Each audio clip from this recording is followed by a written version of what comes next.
There are radical groups and governments in many places throughout the world abusing their power and their people. We call these groups terrorists and fight them any way we can.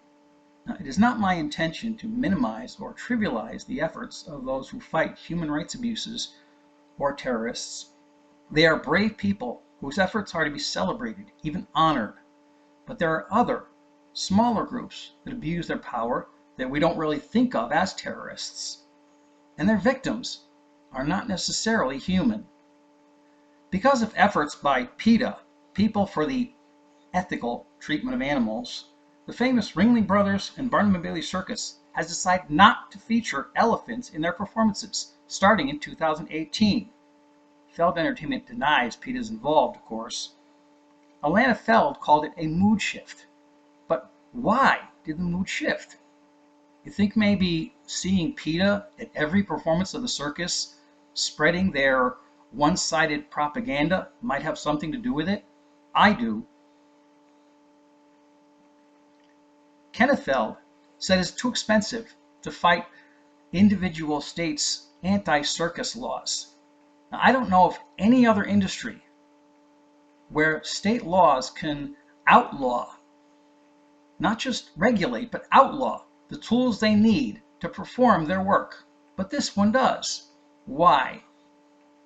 Think maybe self-serving evidence provided by PETA might have something to do with that? I think so too.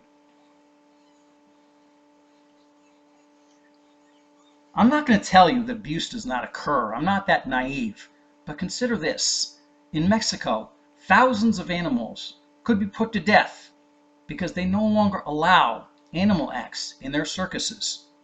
Do these animals really need to suffer the ultimate punishment because humans decided to abuse them?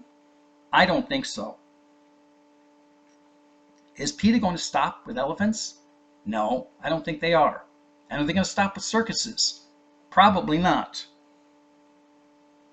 For many people, including children, circuses, zoos, and other events involving animals are the only place they can see and sometimes interact with wild animals.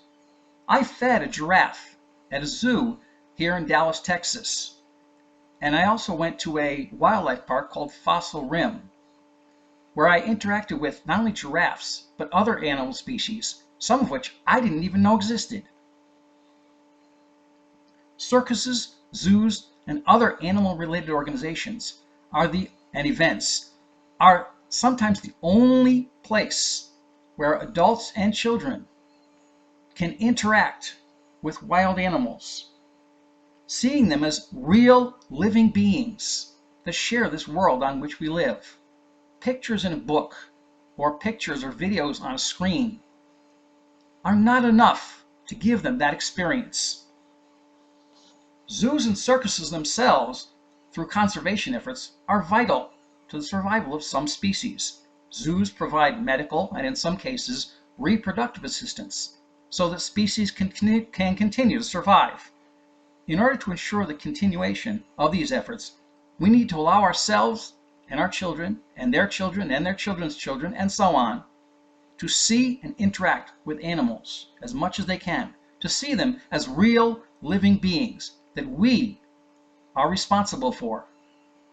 PETA may have won this particular battle, but we must not allow these terrorists to win the war.